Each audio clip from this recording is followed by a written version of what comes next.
Hello and welcome to my kitchen. My name is Sherry and today is Tuesday, so I have another great tip for you. And today we're talking all about ghee. But before I start, if this is your first time here, you love food, you love fun, you love tips and tricks for your kitchen, go ahead and hit the subscribe button as well as the notification bell so you don't miss anything new.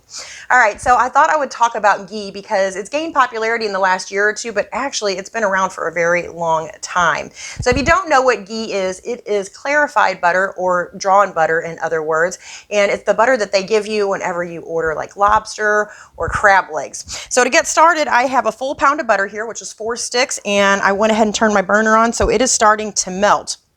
Now what happens is whenever you make butter, it's churned, and by churning it, it separates the liquid from the solid. So the liquid becomes your buttermilk and then the solid becomes your butter. So if we heat this up and we break down our butter, then it's going to separate the milk solids from the oil. So the oil that's left, that is what is called ghee. And there's several different reasons that it's just absolutely wonderful. Number one is it's great for people that are lactose intolerant. It contains no lactose whatsoever. So if they can't have butter, they can have ghee. Number two is some people say it tastes better than butter. It's better than butter. Better than butter, yeah.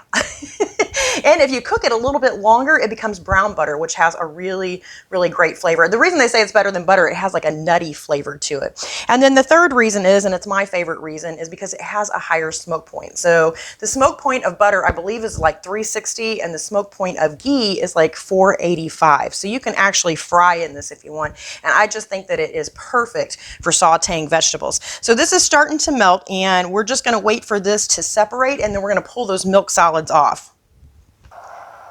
Okay, so as you can see, it has started to separate. There's actually going to be 3 layers here. So the top part is going to be the foam that we're going to skim off. And then we also have milk solids in here. So this is going to float to the bottom. And then what's in the middle is our clarified butter. So we want to keep cooking a little bit past that point, and that's what's actually going to make our ghee. So once I get this foam skimmed off, we're going to wait for the milk solids to sink to the bottom.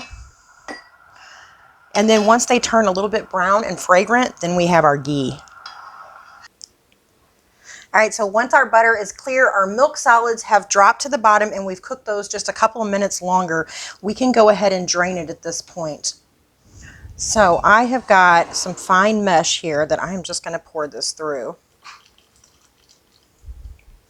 You see there's your milk solids in the bottom of there. All right. Kind of making a mess here, aren't I? Now that I have it here, I can go ahead and I can pour this in a mason jar. But look how clear that is. Super easy, right? So I think y'all ought to give this a try. Let me know what you think. I think you'll really find it's fabulous for sauteing vegetables and that sort of thing. And one of the other things I forgot to mention is it has a shelf life of I don't even know how long, but you don't have to store it in the fridge, so you're not going to take up valuable space in there. So that is another great reason to use ghee. Anyway, I thank you so much for watching. I'll see you again tomorrow. Bye.